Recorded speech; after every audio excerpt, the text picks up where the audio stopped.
So we have a custom that we do every Shabbat when we take the Sefer Torah or the Sifrei Torah out of the Ark, and also when we're putting them back, we march them around the room, and this is called a Hakafah.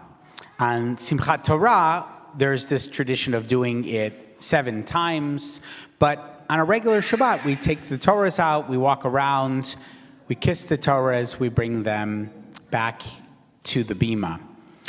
Now, you might know or you might not know, anyone here grew up in the Reform movement?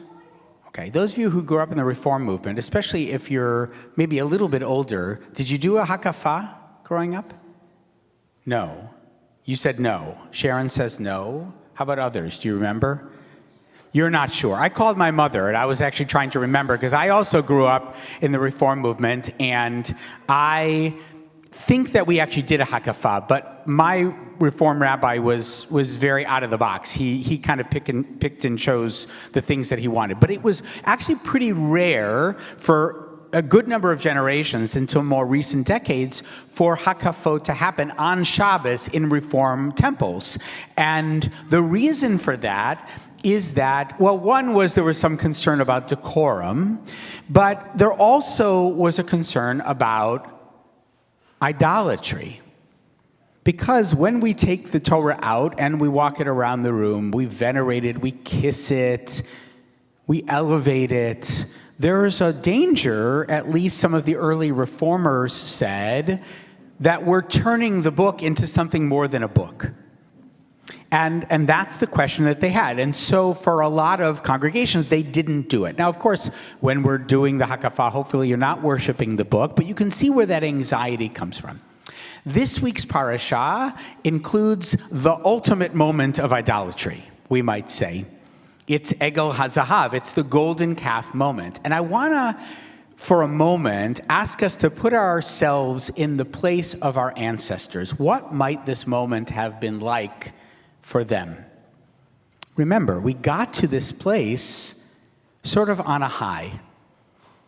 Hundreds of years of slavery, fleeing from the Egyptians, the sea parting, crossing the sea, celebrating, singing on the other side, making our way through the Sinai Peninsula, arriving to Mount Sinai. That anxiety, should we go back to Egypt, where at least things were consistent and more predictable, even though they were horrible in many ways? But yet, we arrive at Sinai, and there's an encampment around the mountain. The people are told that something magical, mysterious, powerful is going to happen. Don't touch the mountain. Take 3 days to prepare yourself. Don't be intimate with your partner. And then the moment of the theophany happens. There's thunder and there's lightning. There's thick smoke around like a kiln. Moses is going up the mountain. The elders are going up the mountain. There's a voice that's speaking to the entire people. In fact, it's such a strange experience that the senses are even confused in this moment. Our ancestors are seeing thunder, as if somehow thunder is something that can be perceived with the eyes. Ro'im et hakolot. And then they say, you know what? We've had enough. Moses, you go up the mountain. You talk to God for us. We can't handle this. It's too much. And the text then tells us that Moses is gone. And while the text tells us that Moses is going to be gone for 40 days and 40 nights, guess who isn't told?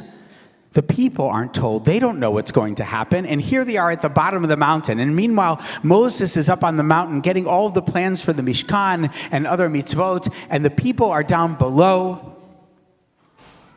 And they start to get a little anxious. They're not sure where Moses is. They feel abandoned. They band together. They approach Aaron, and they demand that he make them a god. What do they actually want? Do they want to worship a different God? Are they looking for some representation of this God? We could get into that another time. But either way, they ask Aaron to make him a god, and Aaron asks for their jewelry. He puts it into a mold. He melts it down, puts it into a mold. and he makes this egel, he makes this calf. And here they are, celebrating with the calf, revelry, dancing, probably some stuff that we shouldn't talk about in shul. And God finds out, and Moses finds out, and he comes down from the mountain, Moses, and he sees the revelry, and he gets angry. And he throws the tablets onto the ground, and they shatter. And he takes the golden calf, and he grinds it up, and he makes them drink.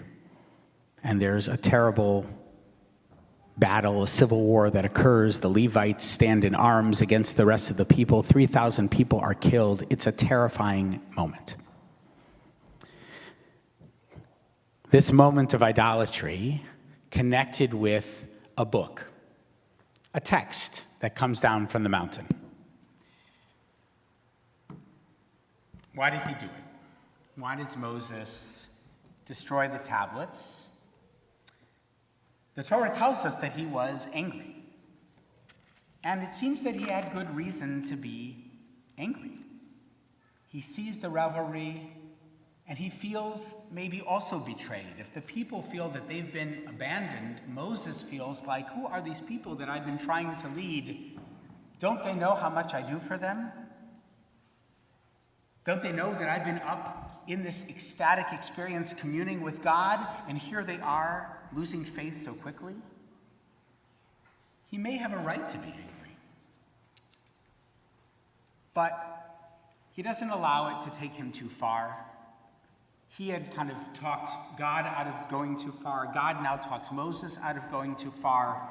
He's called back up the mountain, and we're told in this week's parasha, Vayomer Hashem el Moshe, Psolacha shnei luchot avanim karishonim. God says to Moses, carve 2 tablets of stone, just like the first, and I will inscribe upon the tablets the words that were on the first tablets, which you shattered. Asher hayu ala luchot arishonim, asher shibarta. And the rabbis ask an interesting question about the beginning of chapter 34. Why does the Torah go so far as to say asher shibarta? Isn't it clear to everybody who is reading this text that if you're making the new tablets like the first tablets, we already know that those tablets were broken, and we don't need to say again asher shibarta, that you broke. And there's a discussion about this in the Midrashic tradition and in the Gemara. And in the Talmud, in the Bavli, it says, Asher shibarta, Amar Reish Lakish, Ishar kochacha sheshibarta. So Reish Lakish, one of our sages, says that the word Asher sounds a lot like the word Yashar, as in Yasher Koach. What is Yasher Koach? It's kind of our idiomatic way of saying good job, nice work. Usually when somebody is called to the Torah and they do the aliyot, or maybe they read from the Torah or they chant Haftorah, we would say to them Yasher Koach, or Ishar Kochacha to a man, Ishar Kochech to a woman. So this is what he's saying.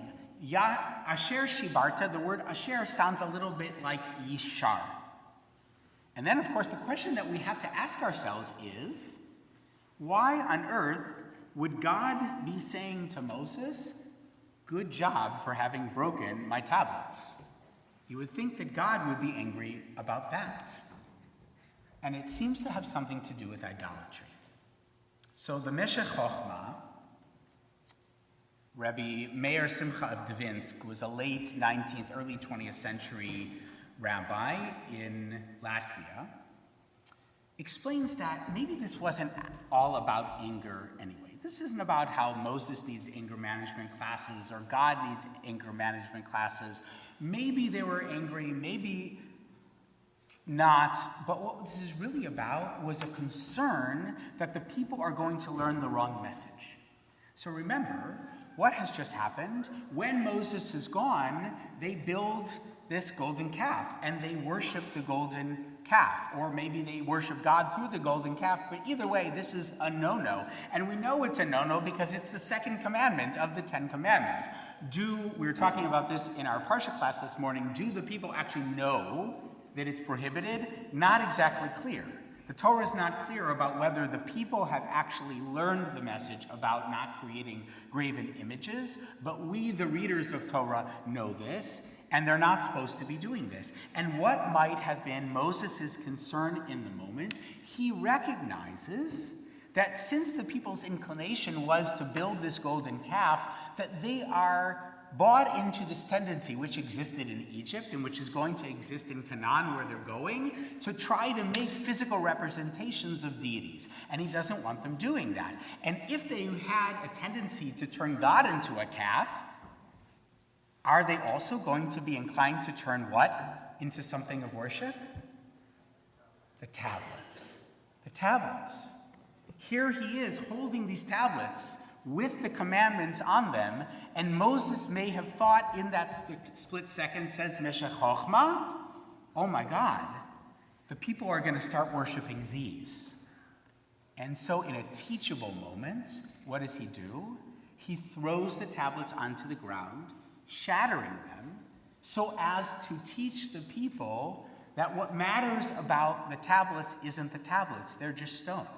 What matters is the words on them. What matters is the lessons, the teachings that he's trying to impart.